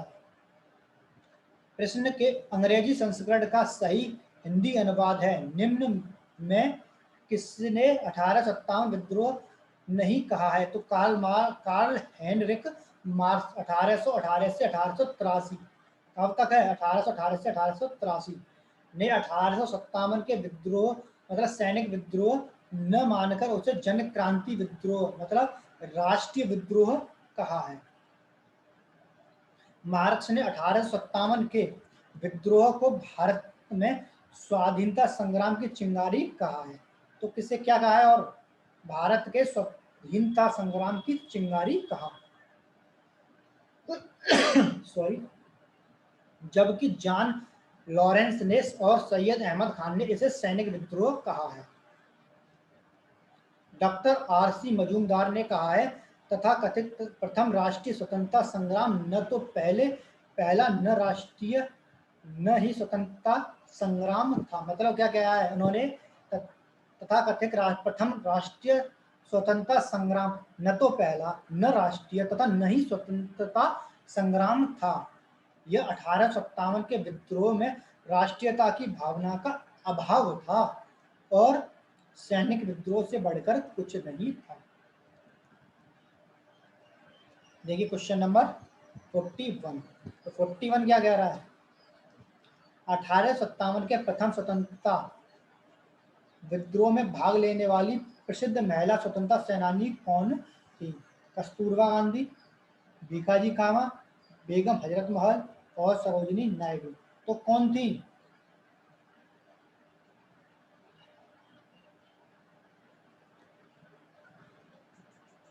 तो बताइए कौन थी? तो ये थी बेगम हजरत महल। कौन थी? बेगम हजरत महल। तो 41 का डी। बढ़ गए आगे। आइए एक बार शेयर कर दो जो भी हो क्लास पे। देखिए बेगम हजरत महल ने 1857 के प्रथम स्वतंत्रता संग्राम में भाग लिया था। वह वाजिद अली शाह की पत्नी एवं बिरजिस कादिर की मां थी। इन्होंने लखनऊ अवध में विद्रोह का नेतृत्व किया। कहाँ पर? लखनऊ में और अवध में नेतृत्व किया था विद्रोह का। अब देखिए क्वेश्चन नंबर 42। तो 42 क्या कह रहा है? देखिए 42 अवध के रियासत से उस प्रसिद्ध योद्धा बेगम का नाम क्या था जिसने 1857 के विद्रोह में अंग्रेजों के साथ होने वाली लड़ाई में भाग लिया था? बेगम हजरत महल, बेगम रजिया सुल्तान, बेगम मेहरुन्निसा और बेगम जहां आरा। तो बेगम जहां आरा तो किसने लिया था? तो ये लिया था बेगम हजरत महल ने। तो 42 का क्या होता है? यहाँ पर एक बार फिर से बेगम हजरत महल आंसर होता है। अब देखिए 44। 44 क्या कह रहा है? तो 44 कह रहा है निम्नलिखित में से किसने 1857 के विद्रोह को दबाने के लिए अंग्रेजों को सहायता प्रदान नहीं की? ग्वालियर के सिंधिया, अवध की बेगम हजरत महल, हैदराबाद के निजाम और भोपाल के सिकंदर बेगम ने। तो किसने प्रदान नहीं की थी? अंग्रेजों की सहायता प्रदान नहीं की थी। अंग्रेजों को सहायता प्रदान किसने नहीं की थी? फिर से क्या होगा आंसर इसका? बेगम हजरत महल होगा। अवध की बेगम हजरत महल। तो 43 का क्या हो गया आपका? बी हो गया। देखिए इसके बारे में। देखिए 1857 के विद्रोह में लखनऊ से बेगम हजरत महल का नेतृत्व किया। मतलब बेगम हजरत महल ने क्या किया था? नेतृत्व किया था लखनऊ से। 1857 के विद्रोह का प्रमुख कारण ब्रिटिश सरकार डलहौजी की हड़प नीति थी। क्या थी? डलहौजी की जो हड़प नीति थी वह थी। सामाजिक आर्थिक नीतियां आदि थी। इस विद्रोह का प्रतीक चिन्ह कमल का फूल व चपाती थी। इस विद्रोह के समय भारत का गवर्नर जनरल लॉर्ड कैनिंग था। कौन था? लॉर्ड कैनिंग था। अब देखिए क्वेश्चन नंबर 44। अरे ज्यादा आगे हो गया।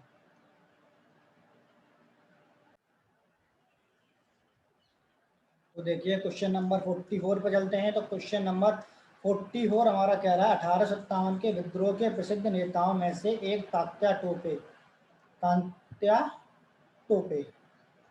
को अंग्रेजों ने 1859 में कहाँ फांसी दी थी? तो झांसी, कानपुर, शिवपुरी और सागर। तो कहाँ पर दी थी? तो बताइए कहाँ दी थी? तो ये दी थी शिवपुरी में। कहाँ पर? शिवपुरी में। तो ये दी थी आपकी शिवपुरी में। तो 44 का क्या हो गया? बी हो गया। क्या हो गया? 44 का बी हो गया। आंसर हो गया 44 का बी। अब चलते हैं नेक्स्ट क्वेश्चन, क्वेश्चन नंबर 44 के डिस्कशन पर। तो तात्या टोपे, जिनका वास्तविक नाम रामचंद्र पांडुरंग था, ग्वालियर के पतन के बाद नेपाल चले गए। कहाँ चले गए? नेपाल चले गए, जहाँ पर वे एक जमींदार मित्र मानसिंह के विश्वासघात के कारण पकड़े गए तथा 18 अप्रैल 1859 अब 18 अप्रैल 1859 को शिवपुरी के किले में उन्हें फांसी दे दी थी। तो तात्या टोपे को कहाँ दी थी? 18 अप्रैल 1859 शिवपुरी में, और इनका वास्तविक नाम था रामचंद्र पांडुरंग। तो देखिए क्वेश्चन नंबर 45। तो 45 कह रहा है 1857 के विद्रोह में कानपुर के नेता कौन थे? तात्या टोपे, कुंवर जगदीश सिंह, वाजिद अली शाह और नाना साहेब। तो कौन थे? तो बताइए कौन थे? तो थे ये, तो कौन थे? तो ये थे आपके नाना साहेब। कौन थे? नाना साहेब। कौन थे? नाना साहेब। तो 45 का क्या हो गया? 45 का सी हो गया। क्या हो गया? 45 का सी।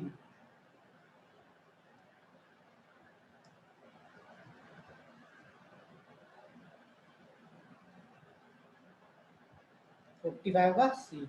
अब देखिए इसका डिस्कशन को।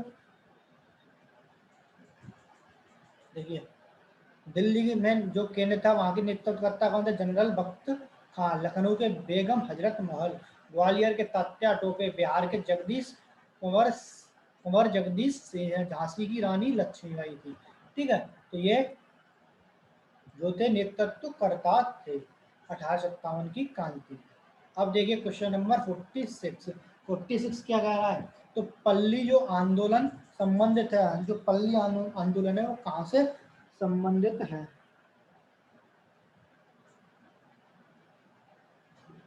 तो उड़ीसा, महाराष्ट्र, तमिलनाडु और गुजरात। कहाँ से संबंधित है ये बताना है आपको। तो बताइए कहाँ से संबंधित है?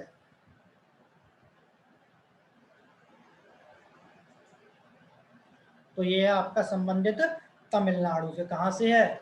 तमिलनाडु से। तो ये है तमिलनाडु से। तमिलनाडु, ठीक है, तमिलनाडु। देखिए इसके बारे में। तो इसके बारे में देखने से पहले मैं आपको बता देता हूँ कि ये लास्ट क्वेश्चन होने जा रहा है। इसके बाद 47 और होगा। तो उत्तरी तमिलनाडु की एक निम्न जाति पल्ली के लोग 1871 में स्वयं के क्षत्रिय वर्ग में रखने लगे। स्वयं को कब कहाँ रखने लगे? क्षत्रिय वर्ग में रखने लगे। वे अपने को बनिया कुल क्षत्रिय कहने लगे। यह विवाह सॉरी ये विधवा पुनर्विवाह का निषेध जैसे उच्च जाति के रीति रिवाज का अनुसरण करने लगे। अतः स्पष्ट है कि पल्ली आंदोलन का संबंध तमिलनाडु से है। तो कहाँ से है? तमिलनाडु। तमिलनाडु से। अब देखिए 47। तो 47 क्वेश्चन क्या कह रहा है? 47 कह रहा है निम्न में लिखित में से कौन अवध के कृषक आंदोलन के नेता था? तो बाबा रामचंद्र, बी आर अम्बेडकर, महात्मा गांधी या अल्लूरी सीताराम राजू। कौन थे बताइए? तो बाबा रामचंद्र। कौन थे? बाबा रामचंद्र। तो 47 का ए हो गया। 47 का ए हमारा आंसर हो गया। अब देखिए इसके बारे में। तो अवध के कृषक आंदोलन के नेतृत्व बाबा रामचंद्र ने, रामदेव नहीं, बाबा रामचंद्र ने किया, जो नाई धोबी सामाजिक बायकाट का एक स्वरूप था। यह आंदोलन किसानों द्वारा उत्तर प्रदेश के प्रतापगढ़ जिले में चलाया गया था। कहाँ चला गया था? उत्तर प्रदेश के प्रतापगढ़ जिले से चलाया गया था।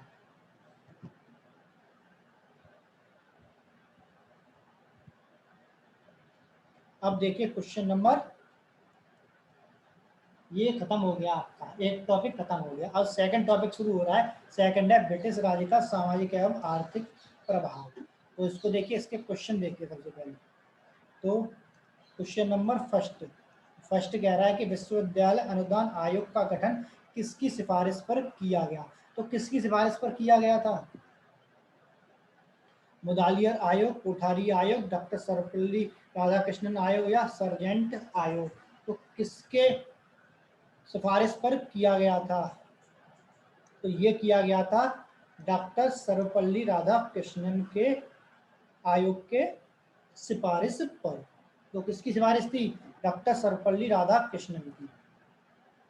देखिए, विश्वविद्यालय अनुदान आयोग का गठन डॉक्टर की सिफारिश डॉक्टर सर्वपल्ली राधाकृष्णन आयोग द्वारा की गई नवंबर 1956 में। कब? नवंबर 1956 में विश्वविद्यालय अनुदान आयोग एक सांविधिक निकाय बन गया। क्या बन गया? सांविधिक निकाय बन गया था।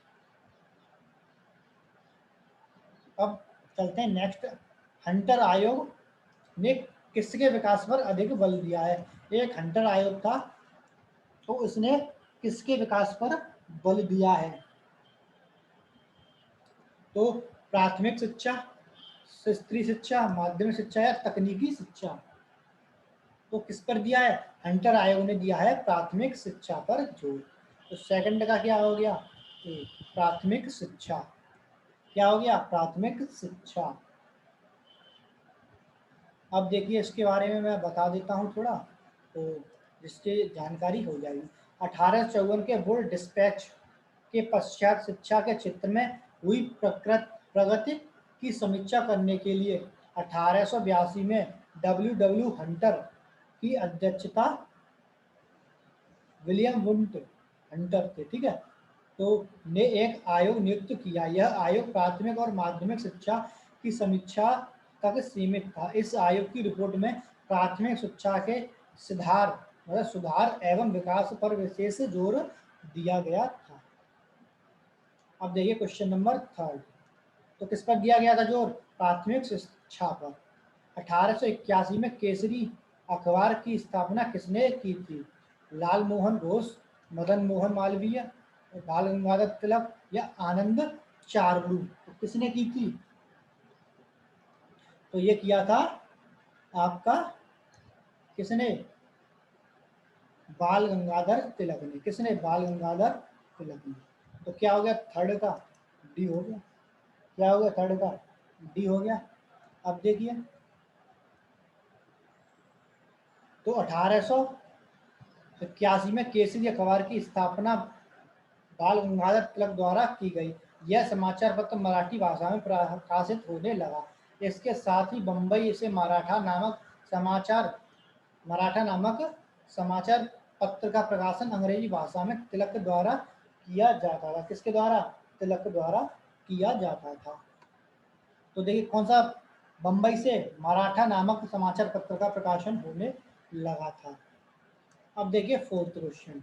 तो फोर्थ क्वेश्चन क्या है? किसने 1862 में का इंदु प्रकाश का प्रकाशन किया? तो किसने किया था इंदु प्रकाश का प्रकाशन? जस्टिस रानाडे और वीएन मांडलिक, इनमें से कोई नहीं, या नवजीवन चंद्र राय। तो किसने किया था? तो ये किया था जस्टिस रानाडे ने। किसने? Justice justice Ranade. तो इंदु प्रकाशन का इंदु प्रकाश का इंदु प्रकाश का प्रकाशन किया था जस्टिस जो थे रानाडे।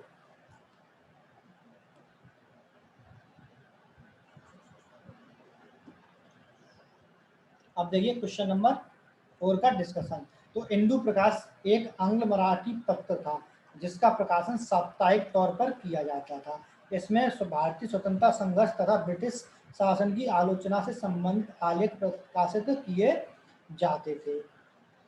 1862 में इस द्विभाषी पत्रिका को एम जी रनाडे द्वारा संपादित किया गया। मतलब इस द्विभाषी पत्रिका को एम जी रनाडे द्वारा प्रकाशित किया गया। अब देखिए क्वेश्चन नंबर 5। तो ये 5 मतलब आपका हो जाएगा 47 और 5 52। तो क्या हो जाएगा, 5वां क्वेश्चन देखिए।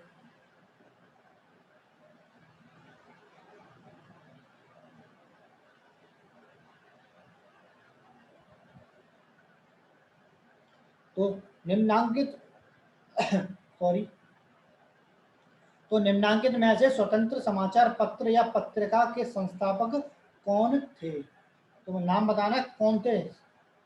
एनी बेसेंट, अरविंद घोष, जवाहरलाल नेहरू या मोतीलाल नेहरू। तो कौन थे? तो इसके थे मोतीलाल नेहरू। तो कौन थे? मोतीलाल नेहरू। तो फिफ्थ का क्या हो गया? डी हो गया। फिफ्थ का क्या हो गया आंसर आपका? डी हो गया। अब देखिए क्वेश्चन नंबर 5 का डिस्कशन। तो स्वतंत्र समाचार पत्र या पत्रिका के संस्थापक मोतीलाल नेहरू थे। इन्होंने इसका संपादन वर्ष 1919 में अंग्रेजी भाषा में किया था। किसमें किया था? अंग्रेजी भाषा में किया था। अब देखिए नेक्स्ट क्वेश्चन, क्वेश्चन नंबर क्या है? Question number 6। तो 6 क्या कह रहा है? तो 6 हमारा क्वेश्चन कह रहा है कि भारत में वंदे मातरम पत्रिका की स्थापना किसने की थी? तो किसने की थी? तो नेम बताना है किसने की थी। तो बताइए नाम। तो गणेश शंकर विद्यार्थी, रामानंद चटर्जी या अरविंद घोष या बिपिन चंद्र पाल। तो किसने की थी? ये की थी अरविंद घोष ने। किसने की थी? अरविंद घोष ने। तो आंसर हो गया सी। 6 का क्या हो गया? सी।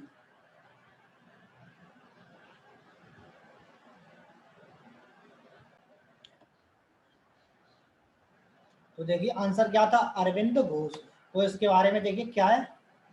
तो 6 अगस्त 1906 को वंदे मातरम समाचार पत्र का प्रकाशन प्रारंभ हुआ। यह पत्र अंग्रेजी भाषा में था, लेकिन भारत में वंदे मातरम पत्रिका के ने राष्ट्रीय आंदोलन में बहुत बड़ी भूमिका निभाई। इसकी स्थापना सुबोध चंद्र मलिक, देशबंधु चित्तरंजन दास और बिपिन चंद्र पाल ने श्री अरविंद घोष के संपादकत्व में की थी। किसके में? अरविंद घोष के संपादकत्व में की थी। अब देखिए क्वेश्चन नंबर 7। तो 7 क्या कह रहा है? तो देखिए 7 क्वेश्चन कह रहा है कि निम्न में से कौन सा योग सही ढंग से मेल नहीं खाता है? तो कौन सा मेल नहीं खाता है? पुराने पत्रों का एक समूह जवाहरलाल नेहरू, समय के संक्षिप्त इतिहास Albert Einstein, a midsummer night's dream William Shakespeare, राजनीतिक अर्थव्यवस्था की आलोचना में योगदान कार्ल मार्क्स। तो कौन सा मेल नहीं खाता है? तो उसमें आंसर आपका होना चाहिए कौन सा? Option number B. क्या है? Option number B is right answer. तो 7 का बी हो गया।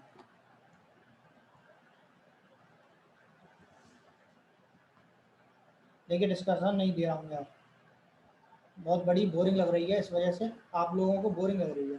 तो देखिए 8 क्वेश्चन। वेदों की ओर चलो नारा किसने दिया? राजा राम मोहन राय, विवेकानंद, दयानंद सरस्वती या रामकृष्ण परमहंस ने। तो किसने दिया था नारा? बताइए नारा जो है किसने दिया था?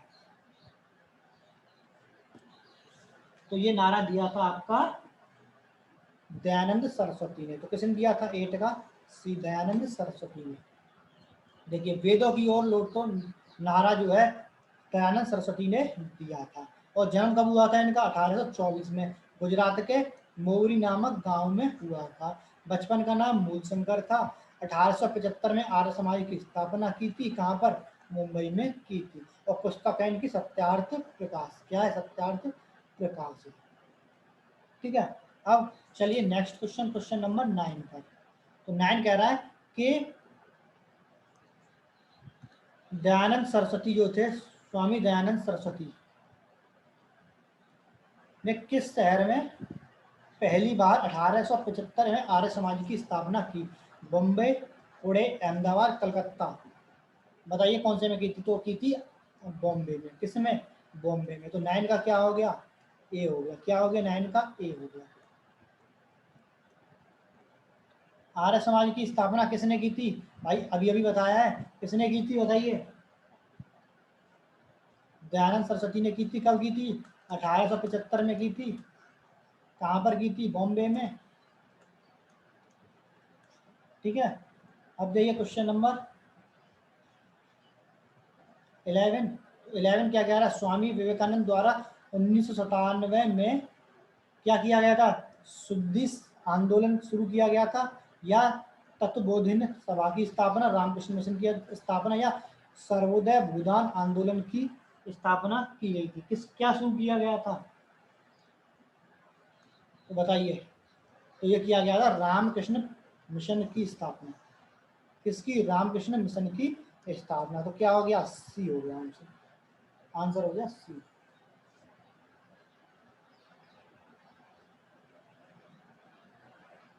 अब देखिए क्वेश्चन नंबर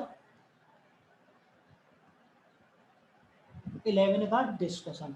तो डिस्कशन में देखिए क्या है? स्वामी विवेकानंद का जन्म 12 जनवरी 1800 कब हुआ था? 63 में कलकत्ता में हुआ था। बचपन का नाम नरेंद्र नाथ दत्त था, और दक्षिणेश्वर के स्वामी कहे जाते थे। किसके? दक्षिणेश्वर के स्वामी कहे जाते थे। रामकृष्ण परमहंस जी के क्या थे? ये शिष्य थे। अमेरिका प्रवास के वापस आने के उपरांत स्वामी जी 1897 ईस्वी में रामकृष्ण मिशन की स्थापना की थी। तो किसने की थी? रामकृष्ण मिशन ने की स्थापना की थी। किसने? स्वामी विवेकानंद ने। अब देखिए क्वेश्चन नंबर 12। तो 12 कह रहा है कि रामकृष्ण मिशन का मुख्यालय कहाँ है? मुंबई, बेंगलुरु मठ, कुम्भकोणम, या चेन्नई? तो कहाँ पर है? तो ये है बेंगलुरु मठ का। कहाँ है? बेंगलुरु मठ। तो 12 का क्या हो गया आपका? 12 का हो गया सी। तो 12 का हो गया सी।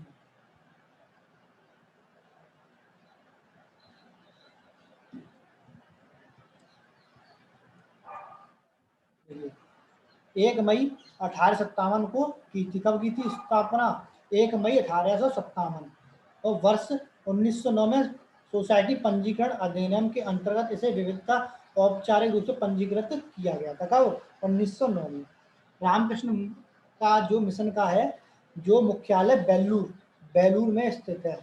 मिशन का जो नामकरण था रामकृष्ण परमहंस के नाम पर हुआ था। यह 19वीं सदी का अंतिम महान धार्मिक एवं धार्मिक सामाजिक आंदोलन था। इनकी विशेषता प्राच्य या पूर्वी और आधुनिक या पश्चिम, इन दोनों महान शक्तियों का समन्वय है। अब देखिए 13वां 13 क्वेश्चन। तो 13 क्या कह रहा है? 1795 और 1804 बंगाल विनिमय अधिनियम ने घोषित किया। मतलब क्या घोषित किया था? बताइए। सती प्रथा को अवैध, कन्या हत्या को अवैध, विधवा पुनर्विवाह को वैध, या बाल विवाह को अवैध? तो क्या किया था? तो ये किया था कन्या हत्या अवैध। तो कन्या हत्या को अवैध बताया था। देखिए कन्या शिशु वध का की प्रथा मूलतः राजपूतों में तथा उच्च वर्ग में बंगालियों में प्रचलित थी, जो कन्याओं के जन्म लेते ही उन्हें मार डालते थे। भारतीय समाज में प्रचलित इस प्रथा को समाप्त करने का उद्देश्य गवर्नर जनरल जॉन शोर के समय 1795 ईस्वी में बंगाल विनियम, मतलब बंगाल विनियम 21, और वेलेजली के समय 1804 के बंगाल विनियम 6 के तहत कन्या शिशु हत्या को अवैध घोषित किया गया था। अब देखिए 14। तो 14 कह रहा है कि 1891 में बी एम मालावारी के प्रयासों को कब तब फल मिला जब सहमति की उम्र अधिनियम को पारित किया। मतलब उम्र अधिनियम को पारित किया, जिसके अनुसार किस वर्ष के कम बालिका का विवाह पर प्रतिबंध था, मतलब प्रतिबंधित था, तो कब था? तो 12 वर्ष, 14 वर्ष, 16 वर्ष, 18 वर्ष। तो ये इसका आंसर है 12 वर्ष। कब है? 12, 15 का। तो देखिए 15 में चलते हैं सीधे, बिना डिस्कशन के चलेंगे। देखिए 15वां, 1892 में राजा राम मोहन राय, मतलब राम मोहन राय ने एक नए धर्म की संस्था की स्थापना की, जिसे किस सभा, मतलब क्या सभा कहा जाता, मतलब कौन सी सभा कहा जाता था, जिसके बाद में ब्रह्म समाज के नाम से जाना गया?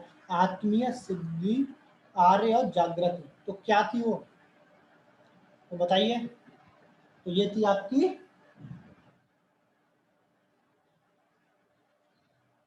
आत्मीय। तो क्या थी ये? आत्मीय। तो इसके बारे में थोड़ा बता देता हूँ। राजा राम मोहन राय ने अपने सिद्धांतों के प्रचार प्रसार हेतु कुछ सहयोगियों के साथ मिलकर 1815 ईस्वी में आत्मीय सभा नामक संस्था की स्थापना की थी। किसकी की थी? आत्मीय सभा। ठीक है, तो क्या हो गया हमारा? फर्स्ट आंसर हो गया। तो कौन सा क्वेश्चन था ये हमारा? 15 का ए कर दिया हमने। ठीक है, परंतु इसके अलग अलग विचार हैं।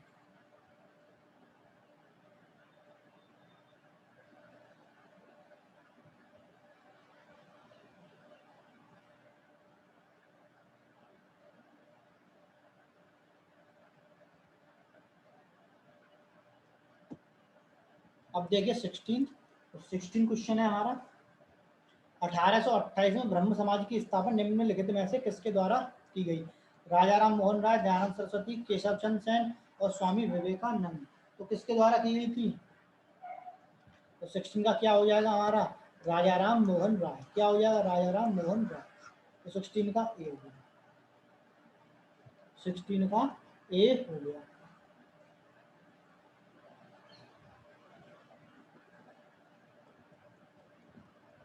अब देखिए 17। तो 17 क्वेश्चन है हमारा। मुक्त भारत समाज की स्थापना किसने की? जी के गोखले, राम गोपालाचारी, वीर सावरकर सावरकर या अरुणा आसफ अली। तो किसने की थी 17 का? तो ये की थी वीर सावरकर ने। किसने? वीर सावरकर। तो क्या होगा? 17 का सी हो गया।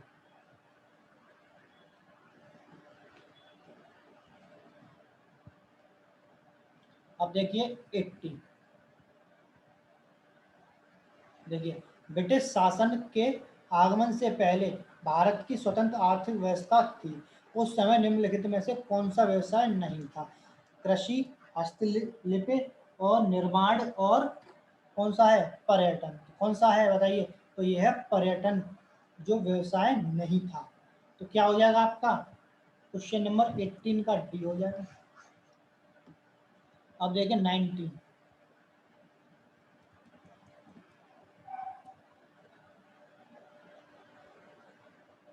तो देखिए कुछ भारतीय अर्थशास्त्री ब्रिटेन शासन के दौरान भारत की राष्ट्रीय आय का मूल्यांकन करने का प्रयास करते हैं।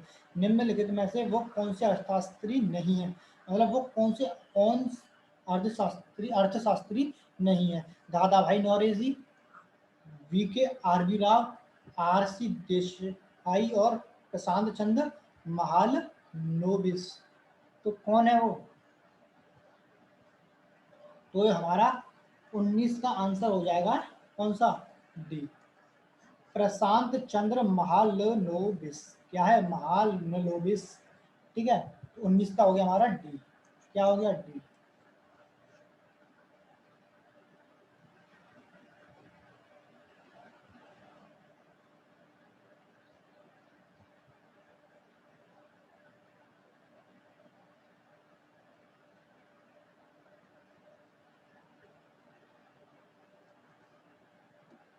अब देखिए क्वेश्चन नंबर 20, जो आज का आखिरी क्वेश्चन होगा। देखिए भारतीय राष्ट्रवाद के पहले या प्रारंभिक चरण को 1895 से 1905 भी कहा जाता है। अंतिम, आरंभिक, मध्य या संकट पूर्व। तो क्या कहा जाता है? तो इसको कहा जाता है आरंभिक और मध्यम। क्या? आरंभिक और मध्यम। तो 20 का क्या हो जाएगा? 20 का हो जाएगा आपका ए एंड बी एंड सी। क्या हो जाएगा, बी एंड सी। ठीक है, तो बस यही आज की सीरीज थी। आज बहुत क्वेश्चन हो गए, बहुत बड़ी क्लास हो गई, तो बस इतना ही है आज की क्लास में।